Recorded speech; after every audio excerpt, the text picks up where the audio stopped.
اعوذ باللہ من الشیطان الرجیم بسم اللہ الرحمن الرحیم رب اشرح لی صدری ویسر لی امری واحلل عقدۃ من لسانی یفقہوا قولی ربنا زدنا علما اللہم فقہنا فی الدین آمین یا رب العالمین۔ اعوذ باللہ من الشیطان الرجیم بسم اللہ الرحمن الرحیم، آیت نمبر 45 سے ہم نے کل سٹارٹ کر دیا تھا، اس کو ہم نے پڑھا بھی تھا، تھوڑا سا اس کو میں کوئکلی ریوائز کر دیتی ہوں۔ بات ہو رہی ہے حضرت عیسیٰ کی معجزانہ پیدائش کے بارے میں، اور حضرت عیسیٰ کی پیدائش کے بارے میں جو ہے وہ 3 طرح کے رائے جو ہے وہ پائی جاتی ہے۔ ایک رائے یہود کی ہے، ایک رائے جو ہے وہ نصارہ کی ہے، اور ایک رائے وہ ہے جو مسلمانوں کے اندر کچھ لوگوں کی حضرت عیسیٰ کی معجزاتی پیدائش کے بارے میں ہے، اور یہ تینوں آراء جو ہیں یہ درست نہیں ہے۔ درست رائے وہ ہے جو اللہ سبحانہ و تعالیٰ نے ہمیں یہاں بتا دی ہے، ٹھیک ہے۔ حضرت مریم کو فرشتوں نے اس چیز کی خوشخبری دی اور کہا کہ ہاں اللہ تعالیٰ آپ کو ایک کلمے کی، اپنی طرف سے ایک کلمے کی خوشخبری دیتے ہیں، اور ان کا نام مسیح عیسیٰ ابن مریم ہوگا، جو دنیا اور آخرت میں بہت بڑے مرتبے والے ہوں گے، اور وہ اللہ کے مقرب بندوں میں سے ہوں گے۔ اور ان کا سب سے پہلی جو ان کی صفت یہاں بیان کی گئی ہے وہ ہے وَيُكَلِّمُ النَّاسَ فِي الْمَهْدِ وَكَهْلًا وَمِنَ الصَّالِحِينَ، وہ کلام کریں گے لوگوں سے پنگھوڑے میں بھی اور پختہ عمر میں بھی، اور وہ صالح لوگوں میں سے ہوں گے۔ اور ان کا کلام جو تھا وہ کسی بچے کی باتوں کی مانند نہیں تھا۔ ہم سب نے کل پڑھا تھا کہ کس طرح جو اس کے ہیکل کے جو تھے متولی تھے، جو وہاں کے خدام تھے، وہ بھی اس چیز کے لیے کو اپریشیٹ کرتے تھے۔ جیسے لوکا جو انجیل ہے اس کی ایک روایت ہے کہ 12 سال کی عمر میں ہی حضرت مسیح جو تھے وہ ہیکل میں تعلیم دیا کرتے تھے، یعنی تعلیم لیتے نہیں تھے بلکہ دیا کرتے تھے 12 سال کی عمر میں۔ اور کم عمری کے باوجود ان کی تعلیم کی حکمت اور معرفت، ان کے کلام کی بلاغت، ان کے لب و لہجے کی عظمت اور جلالت کا یہ عالم تھا کہ بڑے بڑے فقیہ اور عالم جو تھے وہ حیران ہو جاتے تھے اور ایک دوسرے سے پوچھنے لگتے تھے کہ تم میں سے کون ہے جو اس شکوہ سے بات کرتا ہو معلوم ہوتا ہے، ٹھیک ہے، اور یہ کہ اس کو آسمان سے اختیار ملا ہوا ہے۔ اور اسی طرح حضرت عیسیٰ جو تھے ان کا حافظہ جو تھا وہ بہت عمدہ تھا، اور وہ بہت خوش نویس تھے اور اپنے ہاتھ سے تورات لکھا کرتے تھے، اور تورات پر ان کو ایسا عبور حاصل تھا کہ اگر تورات کا کوئی ماہر جو تھا وہ ان سے کسی بات پر الجھتا تو وہ اپنی میموری کے ساتھ اس کو مکمل ریفرنس دیا کرتے تھے، یعنی اتنے بہترین جو تھے وہ تورات کے عالم تھے، اور وہ اللہ کے نیک لوگوں میں سے تھے، صالح لوگوں میں سے تھے۔ جب فرشتے نے حضرت مریم سے کو یہ خوشخبری دی تو وہ بہت حیران ہوئی، اور حیران ہونا بنتا بھی تھا، جیسا کہ حضرت سارہ کا ریئیکشن جو ہے جب وہ فرشتوں نے ان کو خوشخبری دی تھی حضرت اسحاق کی، تو قرآن کریم میں آتا ہے کہ فَزَقَّتْ وَجْهَهَا وَقَالَتْ عَجُوزٌ عَقِيمٌ، انہوں نے اپنے چہرے پر ایسے 2 ہتھڑ مارا، 2 ہتھڑ مارا کہتے ہیں ایسے کر کے پیٹ لینا ایک طرح سے، حیرت سے، جیسے ہم نہیں دونوں ہاتھ چہرے پہ رکھ لیتے ایک دم سے، تو اس طرح حیران ہو کے وہ کہتی ہیں کہ عجوزن عقیم، میں تو بڑھیا بانجھ ہوں، میرے گھر کیسے اولاد ہوگی، میرے گھر کیسے بیٹا ہو سکتا ہے۔ تو یہ حیرت کا اظہار تھا کہ اچھا یہ کیسے ہو سکتا ہے۔ اور اسی طرح حضرت مریم نے یہاں کہا کہ قالت ربی انا یکون لی ولد، کہنے لگی ہے میرے رب میرا کس طرح سے کوئی بچہ ہو سکتا ہے، وَلَمْ يَمْسَسْنِي بَشَرٌ، اور حالانکہ مجھے کسی انسان نے چھوا بھی نہیں ہے، مجھے کسی انسان نے ہاتھ بھی نہیں لگایا۔ وہ وہاں پر ہیکل میں رہتی تھیں اور اللہ کی بہت عبادت گزار بندی تھیں، اور ان کی شادی بھی نہیں ہوئی تھی، تو وہ جو ان کی ایک حیرت کا اظہار تھا وہ یہاں پر کیا گیا ہے۔ قَالَ كَذَلِكَ اللَّهُ، فرمایا کہ اسی طرح اللہ تعالیٰ یخلق، وہ پیدا کرتا ہے، ما یشاء، جسے وہ چاہتا ہے، اذا قضا امرا، جب وہ فیصلہ کر لیتا ہے کسی کام کا، فانما یقول له کن فیکون، تو وہ اس کے لیے کہتا ہے کن اور وہ ہو جاتا ہے۔ اور علماء کہتے ہیں، بعض علماء، کہ یہ کن جو ہے یہ کہنا بھی نہیں ہے، یہ محض اللہ کا ارادہ ہے، یعنی اللہ تعالیٰ ارادہ کرتے ہیں اور وہ کام ہو جاتا ہے۔ اب اس بارے میں 3 آراء ہیں، ٹھیک ہے، جو معجزاتی پیدائش ہے حضرت عیسیٰ کی۔ سب سے پہلی رائے جو ہے وہ تو یہود کی ہے، اور یہود جیسا کہ آپ کو پتا ہے سورہ مریم میں بھی آپ پڑھیں گے انشاءاللہ کہ جب حضرت مریم حضرت عیسیٰ کو گود میں لے کر اپنی بستی میں واپس آئی تھی، تو کیونکہ جب حمل ٹھہر گیا تھا ان کو حضرت عیسیٰ کا، تو یہ ایک اللہ تعالیٰ نے ان کو ایک اونچے مقام پر جانے کے لیے کہہ دیا تھا، ایک صحت افزا اونچے مقام پر یہ چلی گئی تھی ہیکل میں سے، اور جب واپس آئیں تو حضرت عیسیٰ ان کے ساتھ تھے، تو یہود نے ان کے اوپر الزام لگایا تھا، بہتان لگا دیا تھا۔ سورہ مریم میں انشاءاللہ اس کی تفصیل آئے گی۔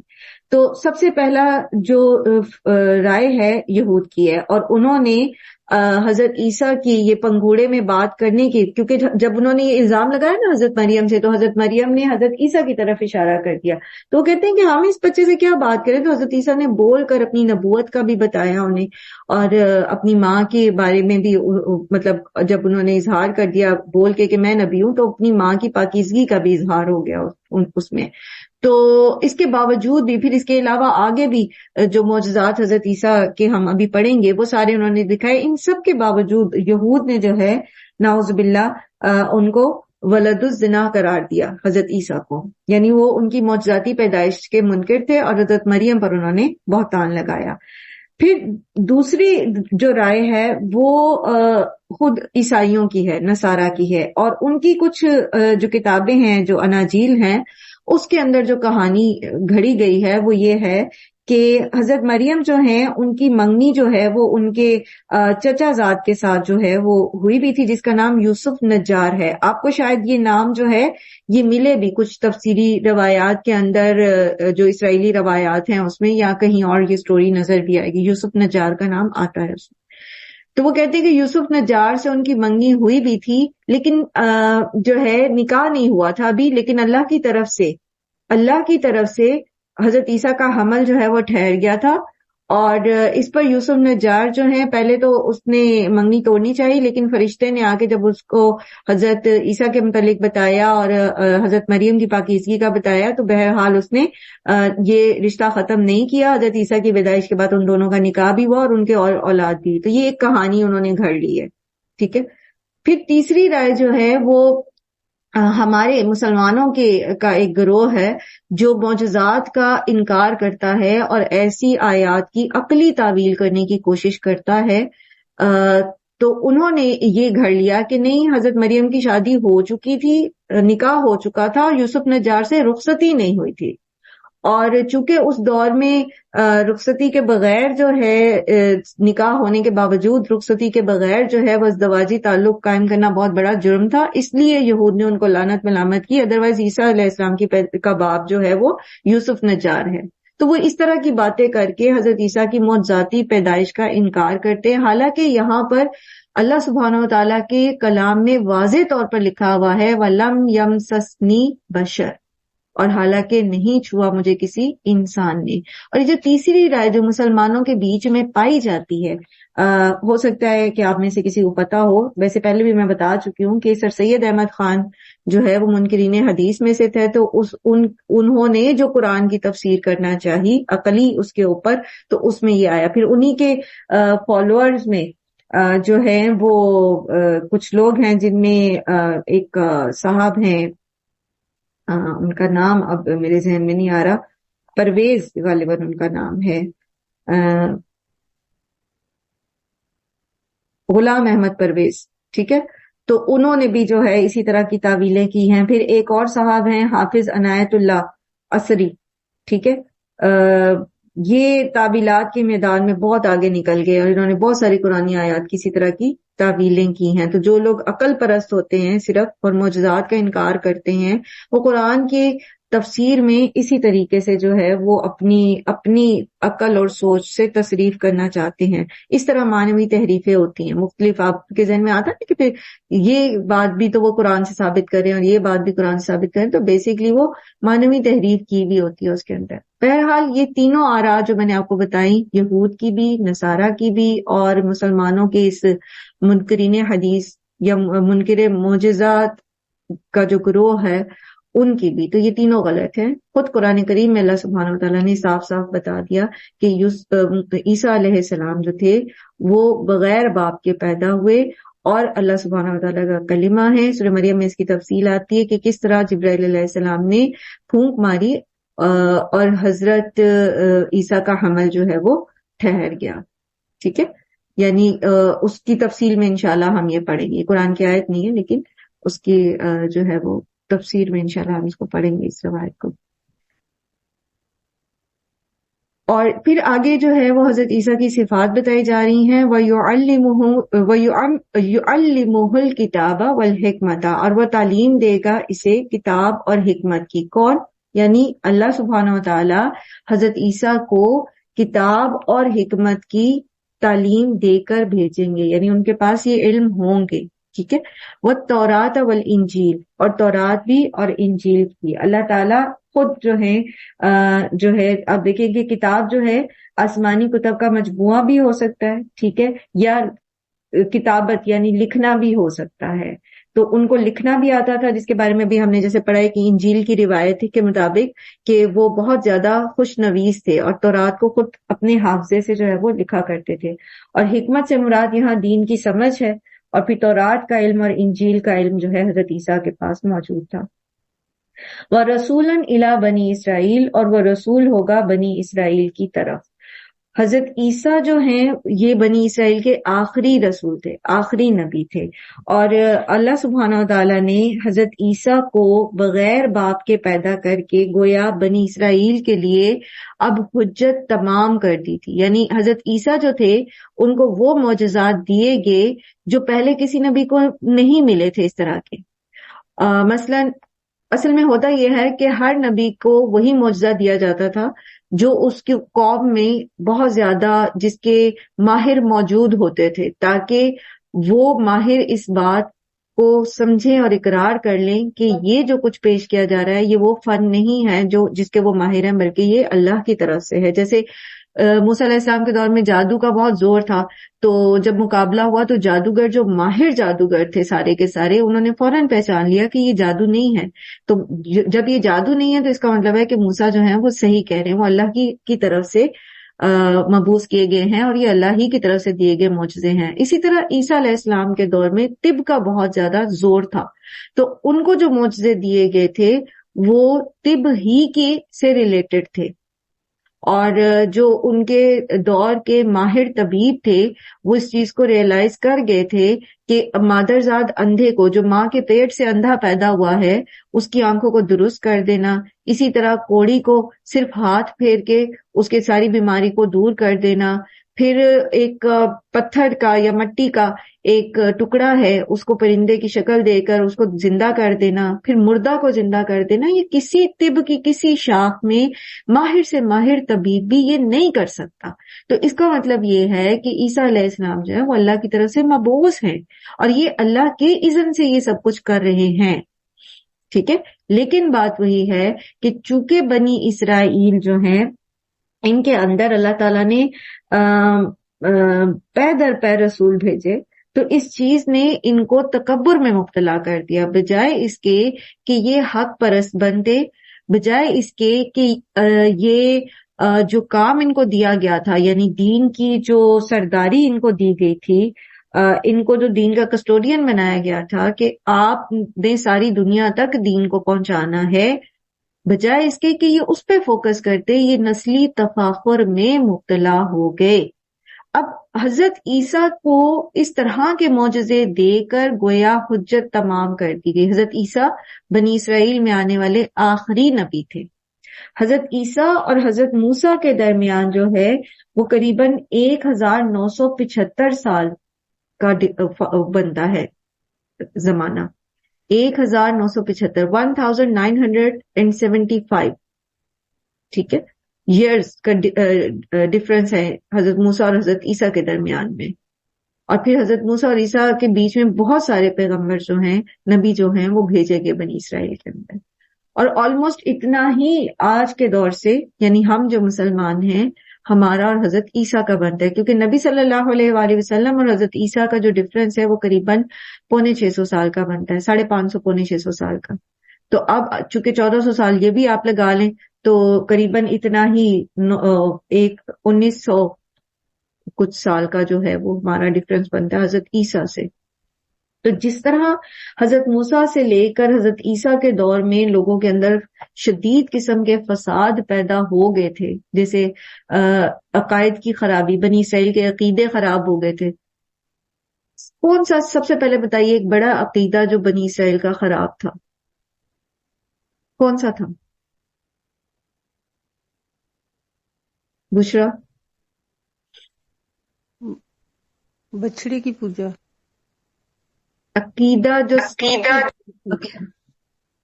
عقیدہ تو سوچ ہوتی ہے نا ان کی. جو میں نے کچھ چیزیں نا میں بار بار بولتی ہوں کلاس، بار بار دہراتی ہوں، اس کا مقصد یہ ہوتا ہے کہ وہ آپ کے اندر بیٹھ جائے اچھے طریقے سے، آپ کے وہ ازبر ہو جائیں. اس وقت جب میں سوال کروں تو وہ فوراً وہ جواب آنا چاہیے آپ لوگوں کی طرف سے. اور پتہ ہے ایسا کیوں نہیں ہوتا؟ ایسا اس لیے نہیں ہوتا کیونکہ آپ لوگ اپنے نوٹس بناتے نہیں ہیں، یا تو چلتے پھرتے سنتے ہیں لیسن، اور اگر آپ بیٹھ کے بناتے ہیں تو آپ اس کو ریوائز نہیں کرتے. عقیدہ آخرت خراب تھا ان کا.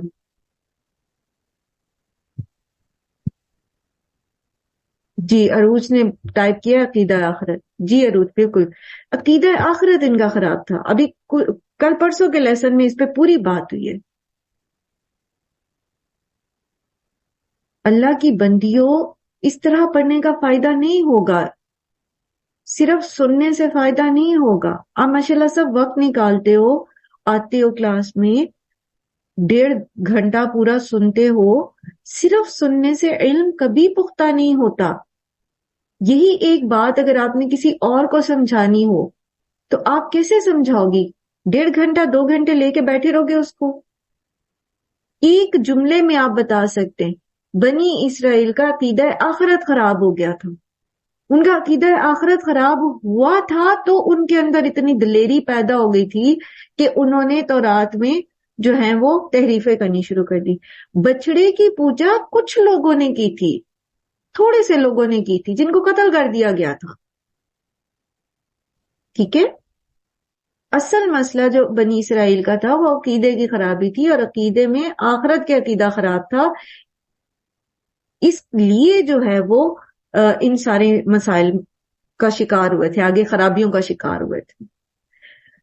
پھر اسی طرح اب آپ اس کو ذرا کمپیئر کر لیں، جیسے بھی ہم بات کر رہے تھے کہ مسلمان جو ہیں ان کا بھی قریباً حضرت عیسیٰ سے اتنا ہی ڈفرنس بنتا ہے جتنا حضرت موسیٰ اور حضرت عیسیٰ کے بیچ میں بن رہا تھا. ٹھیک ہے، اور اگر ہم صرف محمد صلی اللہ علیہ وآلہ وسلم سے اپنا لگا لیں ڈفرنس، قریباً 1450 سال کا یہ ڈفرنس ہے، تو اتنا ہی ٹائم بنی اسرائیل کو لگ گیا تھا ساری خرابیوں کے لیے، اتنا ہی ٹائم ہم نے لیا ہے، اور جو کچھ ان کے بیچ میں ہوا وہی ہمارے بیچ میں ہو رہا ہے.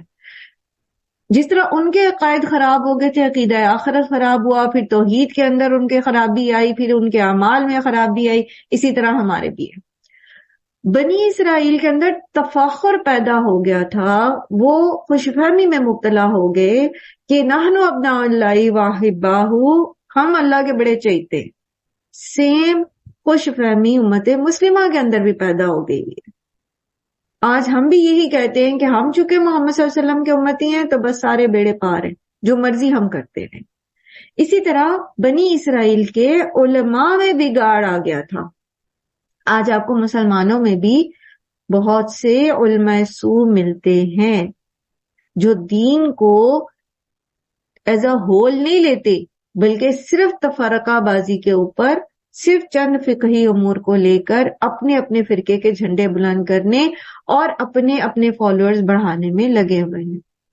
اللہ ماشاء اللہ کہ جن علماء کو اللہ تعالیٰ توفیق دے تو وہ حق اور سچ کا ساتھ دیتے ہوئے صرف اس بات پر فوکس کرتے ہیں کہ اللہ سبحانہ و تعالیٰ نے جو ہمیں تعلیم دی ہے، اللہ کے رسول صلی اللہ علیہ وآلہ وسلم نے جو ہمیں تعلیم دی ہے، جو ہماری ذمہ داری ہے، جس کام کے لیے ہم امت مسلمہ بنائے گئے ہیں، تو وہ اس کے اوپر فوکس کرتے ہیں. باقی میجورٹی آپ کو ایسے ہی لوگ نظر آئیں گے.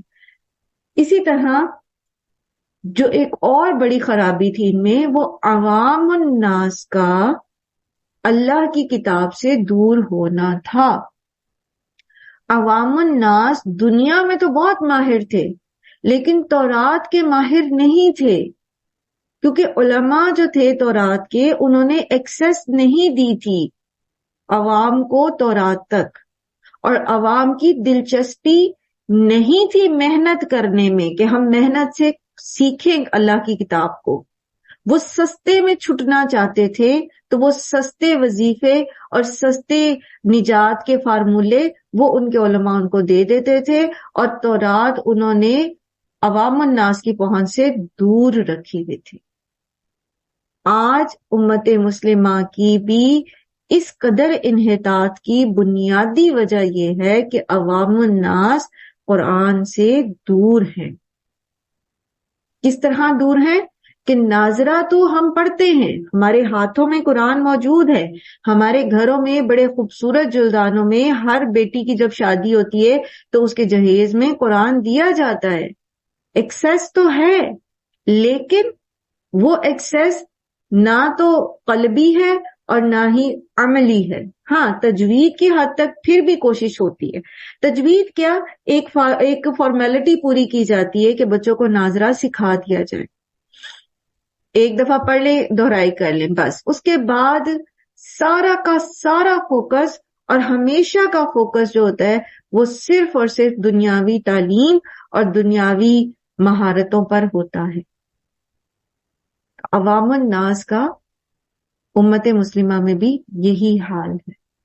اللہ کے رسول صلی اللہ علیہ وآلہ وسلم نے فرمایا تھا کہ تم یعنی مسلمان ہو بہو وہی کچھ کرو گے جو تم سے پہلی قومیں کر چکی، حتیٰ کہ وہ اگر گو کے بل میں گھسیں گی تو تم بھی گھس جاؤ گے۔ تو صحابہ نے پوچھا کہ پچھلی قوموں سے مراد کیا یہود و نصارہ ہیں؟ تو آپ صلی اللہ علیہ وسلم نے فرمایا تھا کہ اور کون ہو سکتے ہیں، وہ بھی اہل کتاب تھے، ہم بھی اہل کتاب ہیں، تو جو کچھ انہوں نے کیا ہم بھی وہی کریں۔ پھر وہ تو جائیں گے جہنم میں اور ہم جائیں گے جنت میں، ہے نا؟ ایسے ہی ہے نا؟ کیوں؟ کیونکہ ہم امت محمد ہیں۔ ہیپی اینڈنگ، بہت اچھی بات ہو گئی۔ تو وہ باقی جو ساری مماثلتیں ہیں جو اللہ کے رسول صلی اللہ علیہ وآلہ وسلم نے ہمیں بتائیں، جو اللہ تعالیٰ کلام پاک میں ہمیں بار بار تلقین کر رہے ہیں، بتا رہے ہیں، دکھا رہے ہیں، آمن و عامل الصالحات کی بات ہو رہی ہے، شعوری ایمان کی بات ہو رہی ہے، وہ تو ویسے ہی کوئی بات نہیں۔ ہم نے کون سا پڑھنا ہے، ہم نے کون سا یاد کرنا ہے، ہم نے کون سا سمجھنا ہے، یہ تو علماء کے کام ہے جی، کرے وہ۔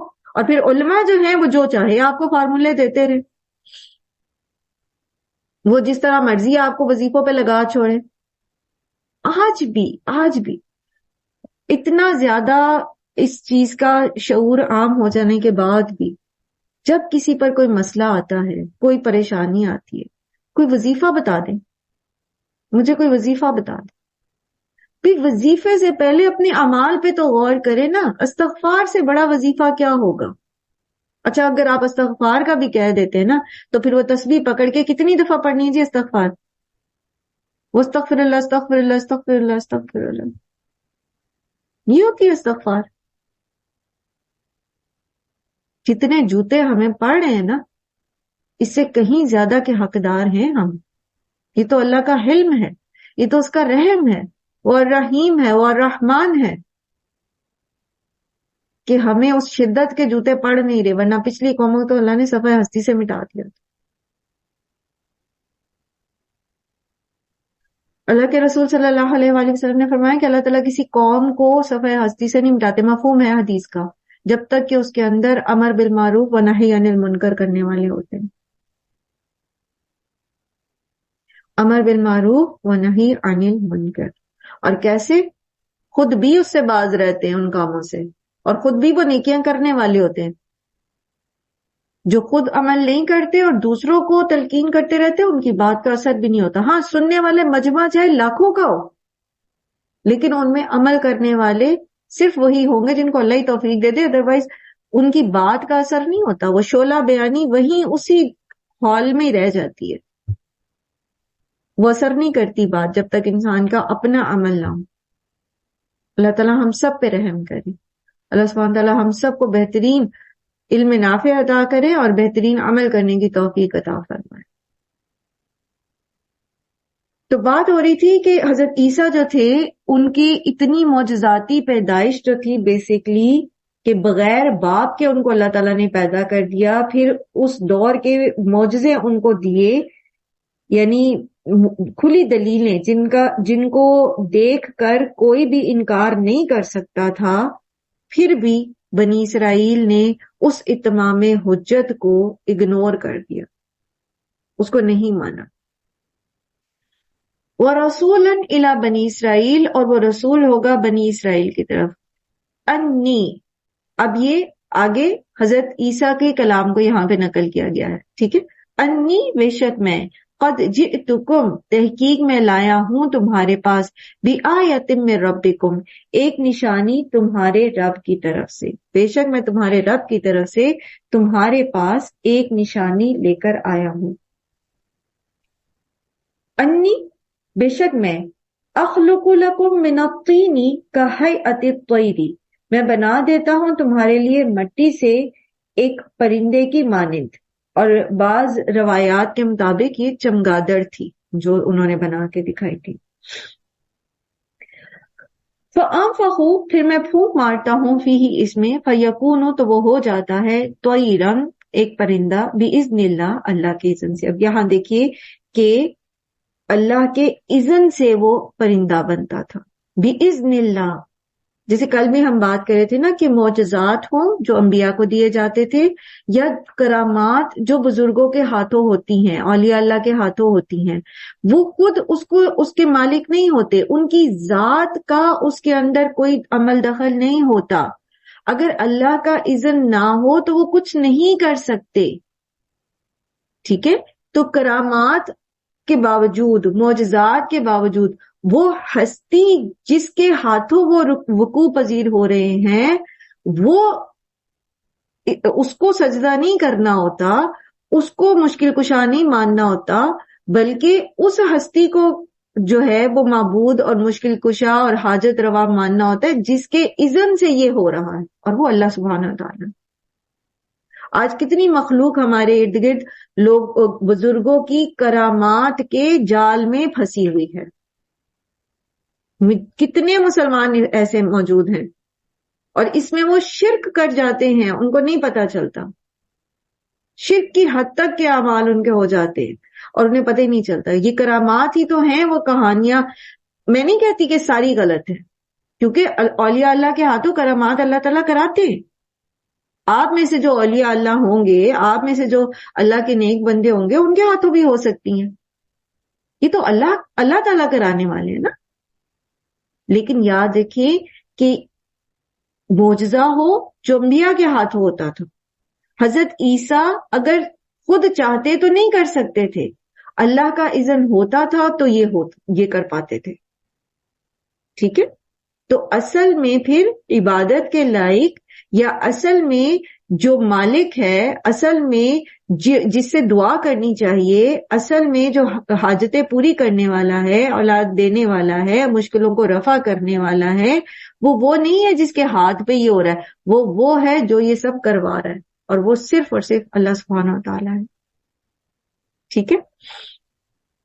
اور کہتے ہیں کہ یہ چمگادڑ کی طرح کا ایک پرندہ تھا، اور تھوڑا سا اڑ کے گر بھی جاتا تھا، یعنی یہ نہیں تھا کہ بالکل ویسے ہی پرندہ بن جاتا جیسا اللہ سبحانہ تعالیٰ کی مخلوق ہیں پرندے، لیکن بہرحال یہ ایک معجزہ تھا کہ ایک مٹی کا پرندہ ہوتا اور وہ اس میں پھونک مارتے تو وہ زندہ پرندے کی طرح کا ہو جاتا تھا۔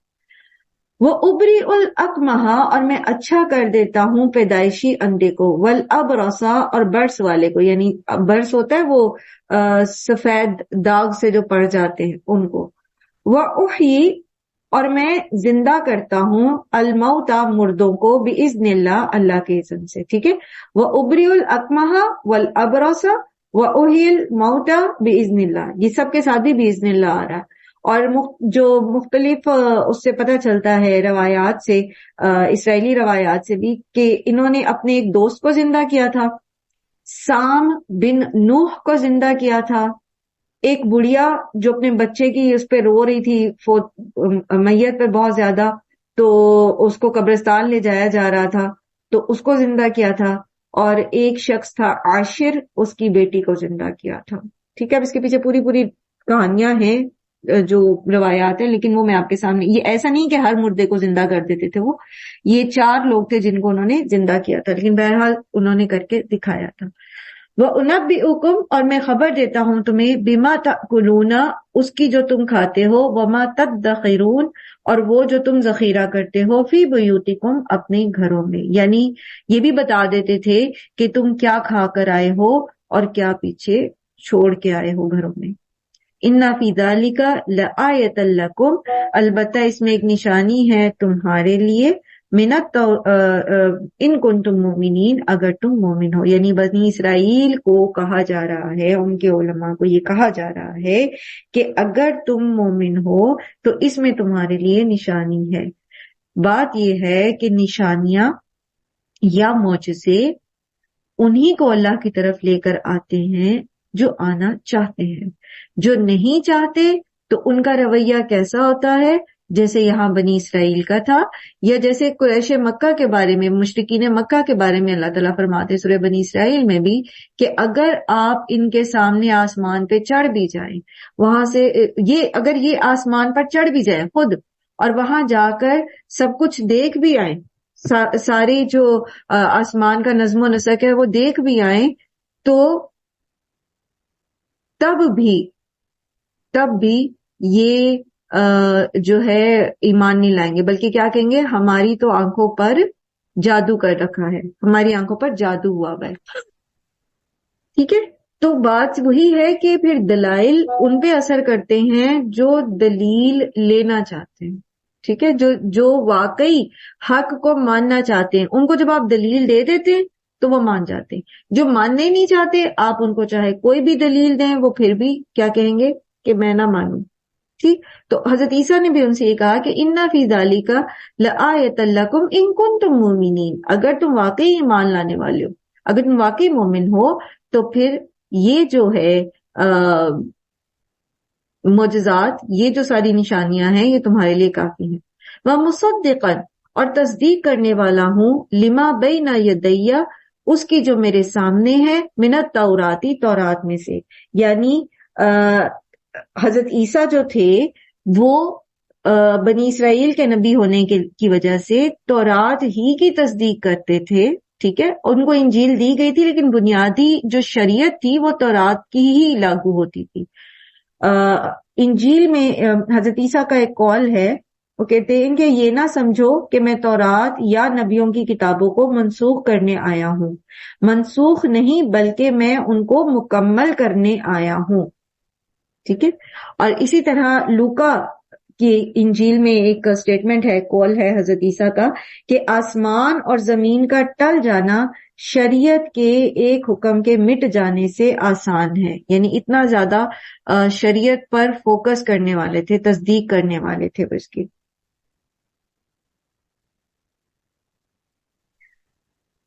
وَلِأُحِلَّ لَكُمْ بَعْدَ الَّذِي حُرِّمَ عَلَيْكُمْ، اور میں حلال کرنے والا ہوں تمہارے لیے بعض ایسی چیزیں جو تم پر حرام کر دی گئی تھی، یعنی تورات کی شریعت میں وہ حرام تھی. اچھا، وہ کیا تھی؟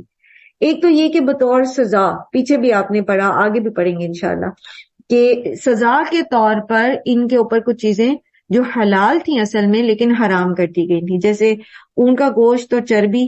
پھر اسی طرح ہفتے کے دن کام کرنا، اصحاب سب کا واقعہ آپ کو سنایا تھا.